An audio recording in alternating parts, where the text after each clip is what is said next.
instead of looking at optimizing the 96% bounce rate, how about we flip it and start thinking about what did the 4% or the 4% of the people do? Can we get more of those people? Because if we get more of those people coming to our page, well, that bounce rate is going to go down by default. Welcome back to another Expert Spotlight brought to you by The Vault, where ambitious entrepreneurs escape the grind and scale their businesses to unprecedented freedom and profit. By popular demand, I am excited to bring to you Mikhail from Funnelytics. I was just telling him that I have, since his last episode, I have been using your tips to much success. So thank you so much for that. Yeah, my pleasure. I'm hopefully we'll bring some other really cool tips today as well. Yes. So let's just dive right in. What do you think that business owners and marketers need to know to move the needle here? Yeah, I think we talked about this just before, and I think one of the biggest misconceptions or things that people forget to think about or maybe get overwhelmed by is data and understanding what metrics really matter versus the ones that are more vanity metrics, and it's very easy to put on a spreadsheet and keep track of, but don't really help you make any sort of decisions. And the first thing that I think people need to grasp is it's very easy to think about clicks and cost per click or average order values and revenue and impressions and all that stuff. But when you really want to measure the success of your marketing, you need to tie it back to people. Who is the person that is coming to your site and what are they doing, right? The best way to start thinking about metrics is don't look at raw numbers, look at individual people and what they are doing. So if your tracking doesn't actually look at those individual people, then you're just going to be flooded with a whole lot of data. It's a big reason why Google Analytics went from tracking sessions and page views to then tracking individual people and their timeline of everything that they do. Why is that really important? Well, it's because if I can look at a person and I can see a timeline of all of their activity, the pages that they visited, the traffic sources that they came from, the videos that they watched, the actions that they took, then I can answer really any question about what drives people to buy. Well, they read this blog post and they also watch this video, etc. So if I can then not just have one person, but start looking at a group of people, now all of a sudden I can start to see trends based on the questions that I have. So I think that's the very first fundamental thing is we need to look at the individual people. Then what I love to, I kind of call it the PAP method, PAP. And basically what I love to look at is there's the people, then there's all of the actions that they take, basically all the things that fall into their timeline.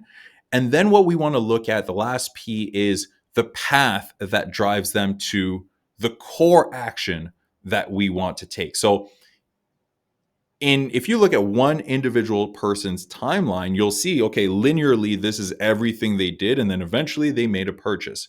However, if I take a group of 10 people, well, they're not going to have all the exact same path in order to make that purchase. So can I visualize and see what is the path that drove the majority of those people towards that purchase? And if I can see those things, all of a sudden I can answer any question about my business.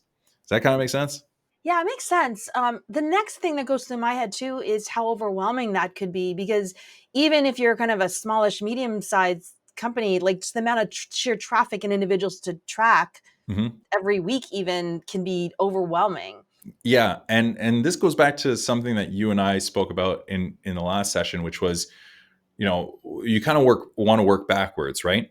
Well, I don't care about everyone. I care about the people who did the action that I care about. So if your goal is to, optimize or get more form submissions on your website, then who cares about all the people who did not fill out the form, right? Like I don't care about that group of people. I want to understand and isolate just the people who filled out the form. What did they do? What was the path that they took? What were the actions that they took? Can I see any sort of trends or any sort of patterns that help me understand, well, maybe the first traffic source they came from for the vast majority of them was Facebook, but none of them converted right from Facebook. Maybe they then, I don't know, clicked a Google ad as part of it, and I can retrace that journey from that specific set of customers. So I want to work backwards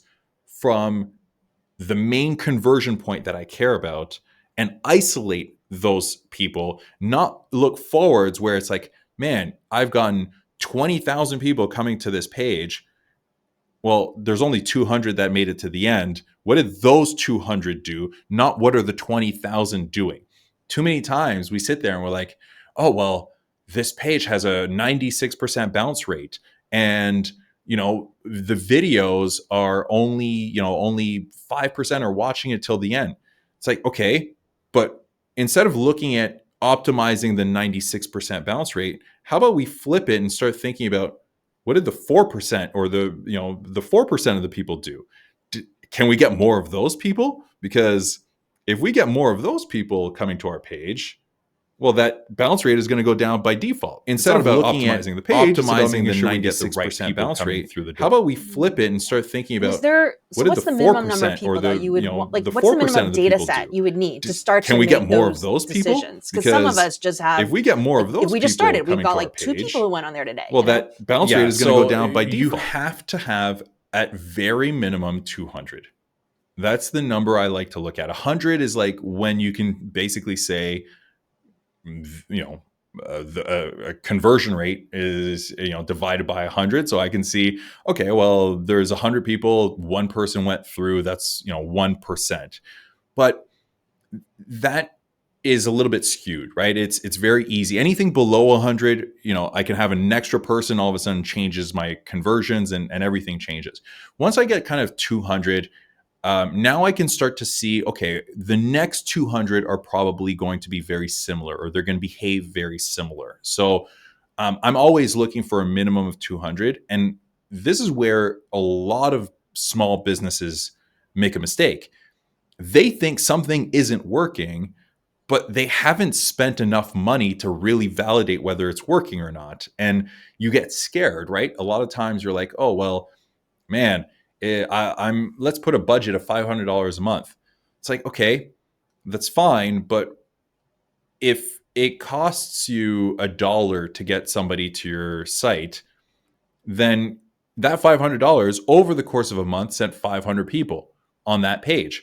Maybe only X amount go through to the next step and only 20 get to the very last step. It's like, so you spent $500, but you don't have enough data on the back end to understand whether it really worked, right? So, but then people get nervous because I already spent $500 and it's been a month. So, they spend $1,000 and over 3 months, they've only spent $3,000. They haven't sent enough traffic throughout that. And then they get nervous. It's been 3 months. We haven't received anything.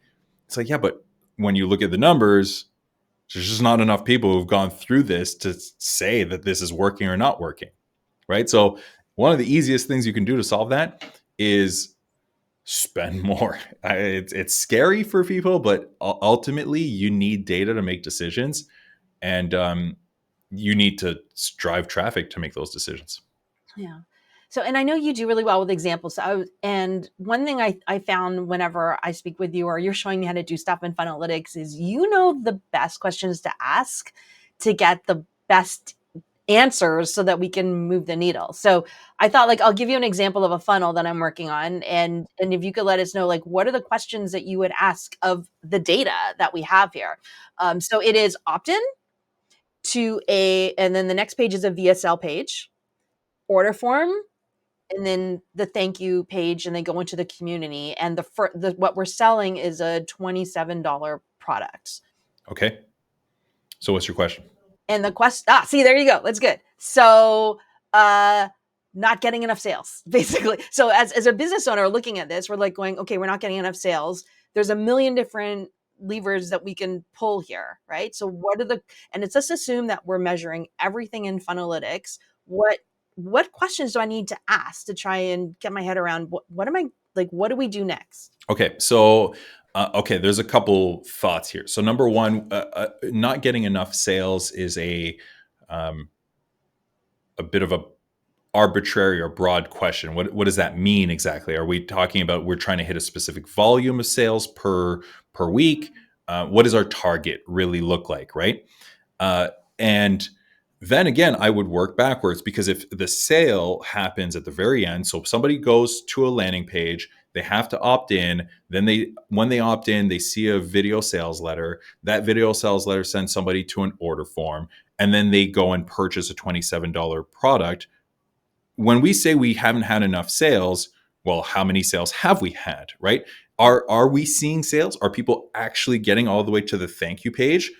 If the answer is no, then we have to take a step back to understand, well, where are they bottling? Where is it not working, right?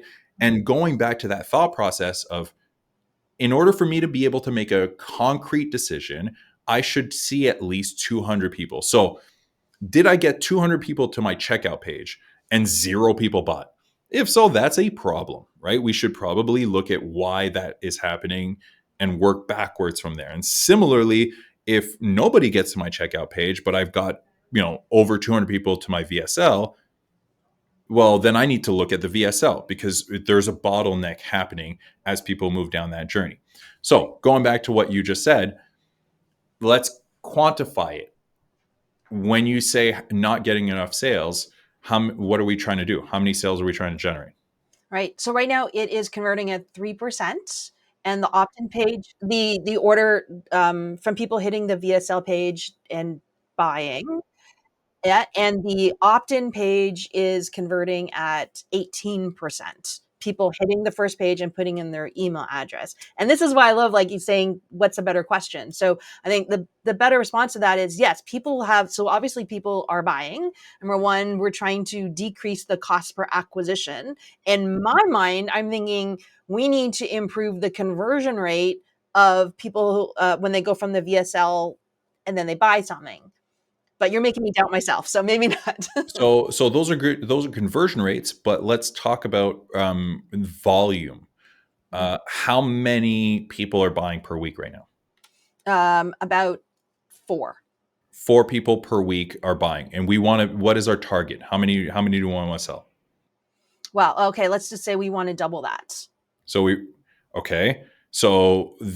is the challenge that, because we're getting 3% to buy and we're getting 18% to opt in, can we double the spend and keep hitting the track? No, because the CPA is too high. So this is interesting, right? Because we've kind of got 2 goals, right? So we want to make more sales, but then we also want to decrease the cost per acquisition. Okay, so really that's one goal first, because we could double the sales and increase just by increasing, and we could also increase the average order value by changing the price or adding a bump or an upsell or something like that. But our number one goal is, first, we need to make sure that our cost per acquisition matches or breaks even or hits a specific ratio to that. So by asking that question, now it changes things, right? Now it's not about, I want to make 8 sales. It's, before I make 8 sales, I need to make sure that we break even across the funnel. Okay, so now we can kind of work backwards and say, well, if 4 people bought, you said a 3% conversion rate.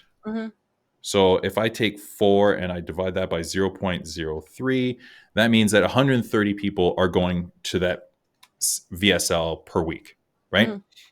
So that means I really need 2 weeks worth of data at this stage to really understand and get to that conclusion that it's 3%. Okay, so now you want to start looking backwards. Is that the best bottleneck? Is the 3% acceptable, or is the 18% the bottleneck, right? Which one will have the easiest, simplest uplift? And we can ask ourselves that question. And you can look at your opt-in page, you can look at your VSL and your sales page, and start formulating a couple hypotheses around, well, if I change this and this and this, I believe that I can get, I can increase this conversion rate from, let's say, from 3% to 5%. Okay, well, the same volume of traffic, 133, if I multiply that by 0.05, I get 6 sales. So I'm not quite there yet, but what about the 18%? Can I get that to 20, 25% because then all of a sudden I just get more people to the VSL and it's still going to convert at that same rate, right? So you just kind of want to keep working backwards. For me, the problem with the VSL is that I need a lot more traffic, and with the spend, I've got to wait 2 weeks in order for me to justify whether or not my changes have made any sort of improvement.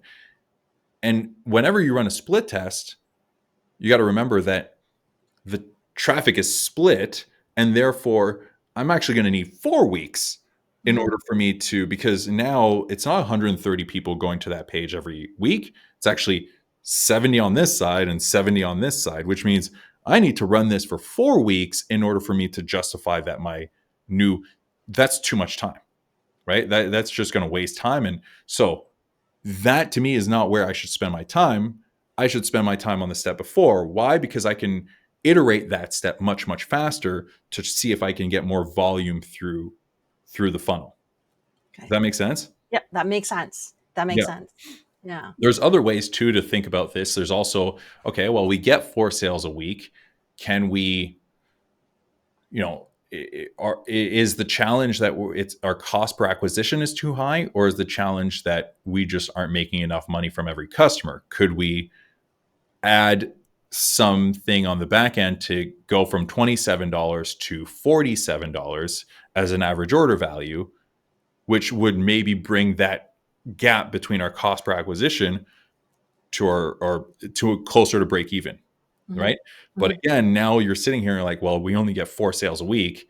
It's going to take a while for us to understand, is the average order value growing, right? So just always work backwards based on those numbers. And now you can say, okay, opt-in is where I'm going to focus. Right. So how does, I know you didn't come here necessarily to talk about Funnelytics, but I know that Funnelytics does track all of this, what you said, right? It tracks the whole journey. So, once I know the questions, because those are really good questions that you said to ask, how would Funnelytics help me figure out the answer here? Yeah. So the easiest way is, first of all, you track it and you visualize it on the canvas when you can actually see the numbers and see, okay, well, this is how many people came from these ads to this page. This is the conversion rate to this page, so on and so forth. I can see the conversion rates across the board. The easiest way is to use our forecasting feature. So with the forecasting feature, I can just basically say, I can compare my real data to a forecast, and I can go and say, if I increase this, if everything stays the same and I increase this from 3% to 6%, what happens, right? If I increase the 18% to 25%, what happens? And this will help me kind of run various scenarios to see which one actually makes the most sense. And with Funnellytics, when I extend kind of the timeline, I can say, okay, well, if I increase this from 3% to 6%, and I run this for the next 6 months, here's the uplift that I get. Versus if I keep this at 3%, but increase the 18 to, let's say we're increasing it by 3%, 18 to 21. Now here's what that looks like. And that just helps you better understand what is my best focus, right? And if I can just kind of keep that mindset, I can start to make decisions. Yeah. And that's really powerful, right? Because like as CEOs, like we're always trying to predict the future. And so if you can model stuff out, then you can give it to your team and say, here's where I think we should probably focus on, because you've already modeled it out inside of there, right? Exactly. Right. And it just allows you to stay hyper focused. I think another thing that people, as marketers, and I know, people listening to this are more business owners, but even business owners, like founders, we're idea generators. We come up with a lot of ideas. We're creative, it's easy for us to look at a whiteboard and come up with like, we should do this, or we could try this, or we could do that. Marketing works, especially on the performance side. Performance marketing is really about being disciplined enough to stay hyper focused on one thing and one thing only, just making little tweaks every little time, and all of a sudden the machine works. But as marketers, especially creative marketers, it's very easy to be like, let's throw this up there. We start running it and start testing, but now our brains are already thinking about the next thing. Let's think about the next launch and the next campaign and this next thing. And we forget that this thing that we launch and it shows a little traction, instead of doubling down on just iterating it, and all of a sudden the machine works, we're just throwing new ideas against the board, hoping that one just takes off and goes viral, right? And that's a discipline that, I've had to learn, and most marketers need to learn as well. Yeah, for sure. Well, this is, as always, you bring such just power packed, tips that I think it may sound simple, but I know because I do whatever you say. So I'm like, after this, I'm just going to go back and go into my data now and come up with better questions and kind of figure that out, that it really does move the needle. So thank you so much for bringing this here. If people want to learn more about you and Funnelytics, where should they go? Yeah. If you want me, then go to LinkedIn. That's where I kind of post most of my content and stuff. And Funnelytics, just head to funnelytics.io. Okay, awesome. By the way, quick tip, if you're on LinkedIn, go check them out now, because you've been doing some interesting tests with your profile picture. So have you seen the latest one? Oh man. No, not yet, but everybody go take a look now, because he's going to change it again, but it's definitely, follow along. We'll leave it as a secret for them to kind of figure it out, but that's been really awesome. So I love that. Always testing. Well, thanks again. This has been an Expert Spotlight brought to you by The Vault, where entrepreneurs find clarity, scale faster, and achieve true business freedom. And we will see you next time.